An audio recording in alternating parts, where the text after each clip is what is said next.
You won't break her heart again. A changed man. Happy Valentine's Day, y'all. Today is Valentine's Day. I'm not gonna be the same after this. Neither will I. You better start paying attention to this beautiful queen sitting right next to you. He was just being nice. A little too nice. He's my ex and that's my girl. That shit happens. Why you care? How do you know he won't do you like he did me? He's changed. What's up, Tiff? What's up, YouTube? It's your boy Mark Dark, and I'm back with another video. If you're new, if you love the Shy, go ahead and hit that subscribe button. Like the video and leave your theories, comments, everything down below. Now tonight we're going to be talking about the Shy Season 5, Episode 8. This is my quick thoughts, early impressions. So down below, I want you guys to give me your quick thoughts, early impressions on this episode. And man, your boy Rashad, man, he did what was needed to be done. He said, screw all that. You know what I'm saying? I'm getting up in this. Him and Tierra hooked up.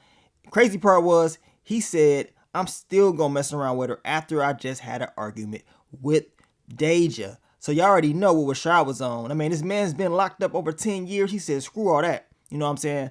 I ain't got time to be playing around. And it was just crazy because Rashad kept giving Tierra compliments throughout the episode.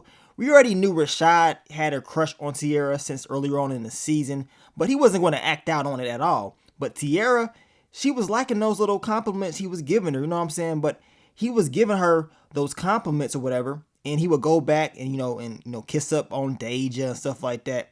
And Tierra, she wanted that same type of energy from Treg, or should I say Victor. She wanted that same type of energy from Victor, but he would not give it back to her because Victor was all over his phone and all he was thinking about was Fatima, right? So once again, in this episode, we see that Victor ain't thinking about Tierra. But did y'all see he was kind of, I want to say a little bit jealous that Rashad was making all these compliments towards Tierra or whatever. Once he told her you look good enough to eat, I was like, man, this dude crazy.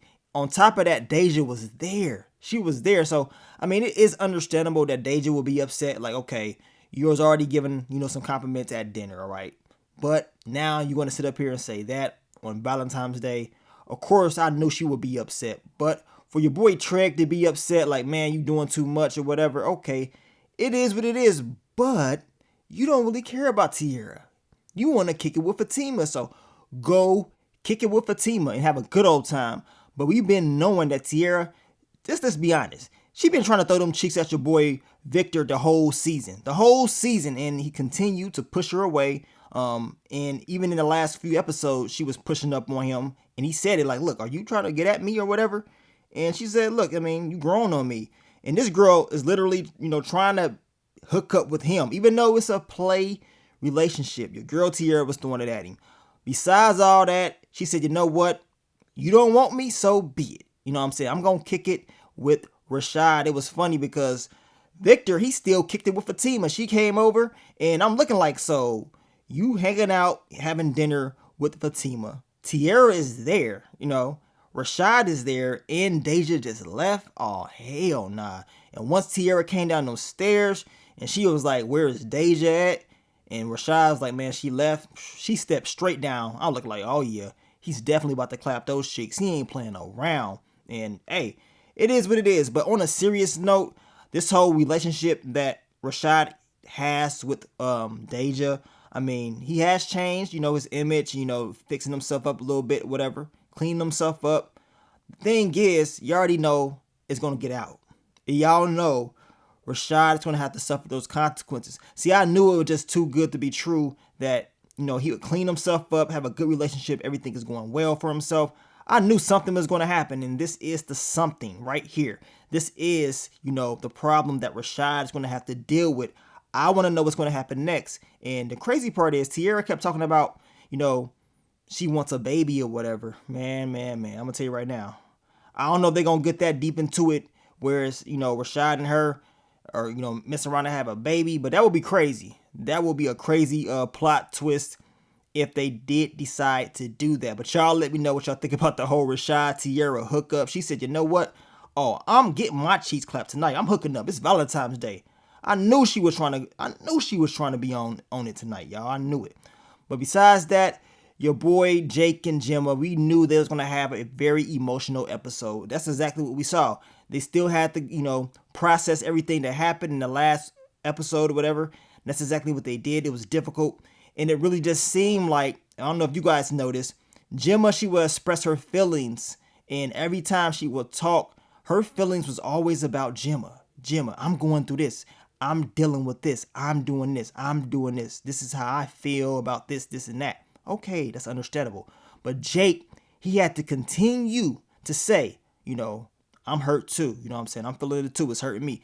But he had to continue to say, like, look, it's both of us. It's not just you. I mean, Jake was going through a lot. We know Gemma was going through a lot, but I believe with how the episode started out, with them showing us, Jake at the store getting the Valentine's Day card and stuff like that, just seeing his emotion, his body language, to me, it let us know, like, look, he is mentally processing this too. It's difficult for him to be going through this, not just Gemma. You know what I'm saying? And that's something that needs to be looked at. It's not fair that Jake has to continue to say, look, I'm going through these things too, or whatever. I mean, hopefully everything goes well. I keep telling y'all, I don't think this whole relationship is going to last between Jake and Gemma. I mean, they're young, and I think they got a long future in ahead of them. So I can't see them being a serious couple in the long run. But that's just my opinion. You guys let me know what y'all think about that. Quick thoughts, early impressions on Darnell. He finally proposed to Jada. I mean, after that long dinner that they had with their friends from high school, Darnell felt bad. He's like, man, I gotta change. Like, I cannot mess this up. He felt very bad about his past, and the past is the past. Darnell was trying to change himself, and he said, you know what? It is time to go ahead and lock this down. Once Emmett told him that Tiffany tried to throw it at him, we knew it was going to happen, and Emmett turned her down. Darnell was like, man, if you can change, I can change. So I'm going to go ahead and propose and do my thing. So, congratulations to Darnell and Jada. They going to do it, man. It's looking pretty good for them. Like I told you guys, they go through certain things in these episodes, but somehow, some way, they're able to fix those things and, overcome all those issues. It was good to see that. But as far as the whole Emmett, Keisha, and Tiffany thing, what do y'all think about what Darnell told Emmett? He said, look, you got to tell Keisha. Like, when you going to tell her? And Emmett was kind of looking like, man, I don't know about that. You know what I'm saying? But I agree with Darnell. Go ahead and let this girl know. The only reason I'm saying this is because Emmett has changed. Dom told him a few episodes back that coming out telling the truth from the very beginning is the best way to do it. His pops pretty much just told him, like, look, you changed, so now you have to pass the test. Tell Keisha the truth. So we're going to see if it's going to backfire, but I think Emmett telling her the truth right now is, creating some assurance for him just in case Tiffany tries to, say something happened or whatever. But Emmett would already have told Keisha the truth about what happened. So we're going to see how that all plays out. I can just see it, backfiring if he does not say anything. If he does what he has done in the past, I can see some issues happening, but I hope not. Your girl Tiffany was just flat out jealous. All she was thinking about was Emmett and Keisha. She could not even focus on her Valentine, which was Rob or whatever, and what he was trying to do. All she kept saying is, Emmett and Keisha, Emmett and Keisha. She was pissed off. So be it. You know what I'm saying? And she thinks that Emmett is doing these things to get back at her, and that is not the case. Emmett is doing those things because he actually loves Keisha, and they have chemistry, right? And they have a history. He ain't doing those things to get back at you. It's not always about Tiffany. And she didn't like that, y'all. She did not like that at all. She was pissed off the entire episode. She was mad at Keisha. They had that conversation, and even after the conversation, for her to go and try to throw them cheeks at Emmett lets us know what type of girl she is. So Keisha and Tiffany, they might as well end that relationship. That might as well just be, a lost cause. End it. I would just end it. That's just me. You know what I'm saying? So with next week's episode, we're going to see some things. Apparently, Rob is going to find out about what happened with Tiffany and Emmett, and he's asking her a question about, so did you stay around? Like, what was you doing or whatever when he turned you down or whatever? Look, it's about to get crazy in next week's episode. We see Duda will be returning as well, so I can't wait to see that. But also, my quick thoughts, early impressions on Bakari and Papa. We got to see a little bit of them this episode. That was cool. And we know Bakari likes Lene, so we're going to see how that all plays out. Lene really likes Kevin for real. She's jealous that Kevin is doing all these things for Simone, but Kevin was trying to do things for you, but you put him in the friend zone.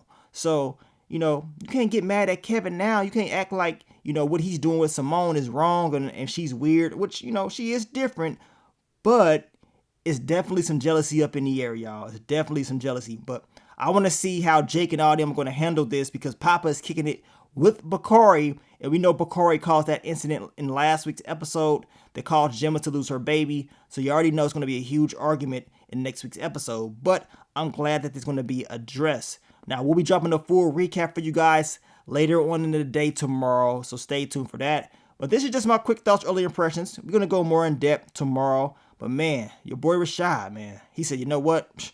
I got to get up in this. I've been locked up for 10 years. Yeah, I know I got a good thing going with Deja, but hey, you know what I'm saying? You only live once. And y'all think the boy pulled out? Do y'all believe he pulled out, y'all? I don't think he pulled out, man, because I know I wouldn't have after being locked up 10 years. Oh, it's time to go ahead and have these kids. That's just me. But thank you guys for all the love, all the support, and I will catch y'all on the next one. But let me get up on out of here, man. It's your boy Mark Dark. I'm out. Peace.